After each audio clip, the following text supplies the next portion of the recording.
संविधानाची दुहाई देऊन काय शांततेत कालचं आंदोलन झालं.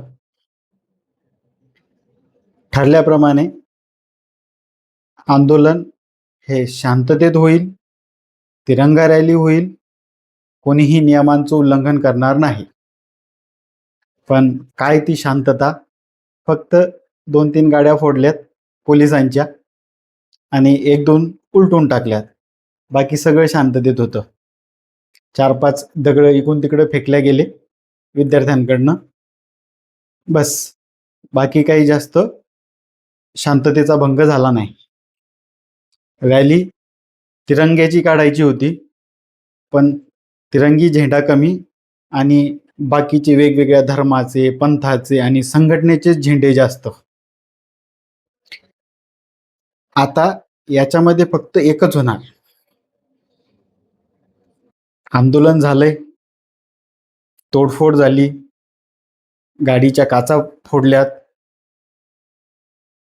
काही विद्यार्थी जखमी झालेत, काही पोलीसही जखमी झालेत.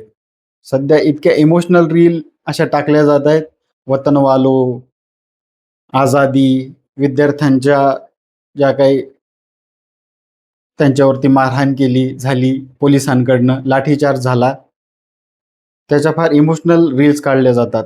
पण जे काही पोलीसवाले गंभीर जखमी झाले त्यांच्याही रीला काढा, त्यांच्याही दाखवा. ते या भारताचे नागरिक आहेत आणि संविधानाच्या ज्या काही कायदे कलमानुसार ते पोलीस आहेत आणि पोलिसांवरती अशा पद्धतीनं दगडफेक करणं आणि त्यांना मारणं हा कायद्यानं गुन्हा आहे.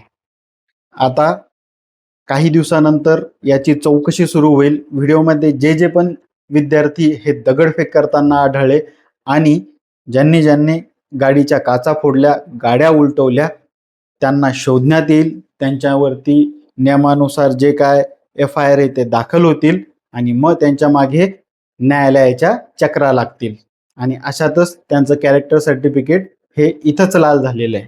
भविष्यात त्यांना याच्यामुळं बऱ्याचशा काही अडचणी येतील. आता ते सुधारण्यासाठी बराचसा वेळ गेला आणि ज्यांनी हे आंदोलन सुरू केलं ते सुरक्षित आहेत. त्यांनी त्यांचा पैसा कमवून ठेवलेला आहे. कदाचित त्यांच्याकडे भरपूर पैसा आहे दैनंदिन आयुष्य जगण्यासाठी, सस्टेन राहण्यासाठी. तुमचं काय?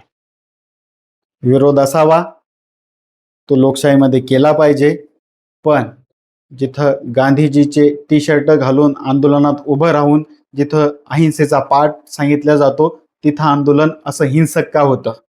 आणि या आंदोलनामध्ये काही ज्या काही घोषणा होत्या की संसद उखाडून टाकू, भारताचा नेपाळ करू, बांगलादेश करू, याच्यासाठी होतं का आंदोलन? आंदोलनाचा मुद्दा आहे नीट आणि मुळात लक्षात घ्या, नीट ही परीक्षा आयोजित करते NTA, नॅशनल टेस्टिंग एजन्सी. त्याच्या सचिवाचा, त्याच्या संचालकाचा किंवा त्याच्या व्यवस्थापकाचा राजीनामा मागण्याच्या ऐवजी मधातच शिक्षण मंत्री धर्मेंद्र प्रधान कुठून आले याचाही जरा अभ्यास करा की तो माणूस शिक्षण पद्धतीमध्ये काय बदल करतोय किंवा कोणकोणते पाठ टाकतोय. कदाचित हा त्यांना त्या गोष्टीसाठी जर विरोध नसेल या संधीचं सोनं करण्यासाठी. त्याच्यामुळं मी वारंवार सांगतो, कोणी सांगतं म्हणून आंधळेपणाने विश्वास ठेवू नका. आज रोजी तुमच्याजवळ तुमचा मोबाईल आहे, इंटरनेट आहेत, ऑथेंटिक सोर्सेस शोधा की काय बरोबर आणि काय चूक. आंधळेपणाने विश्वास ठेवू नका. आणि जाता जाता तुमचं मत जरी विरोधी असेल तरी माझ्या कॉमेंट बॉक्समध्ये सभ्य पद्धतीनं कॉमेंट करा. जर ती नाही केली तर ती फक्त पुसून टाकण्यात येईल.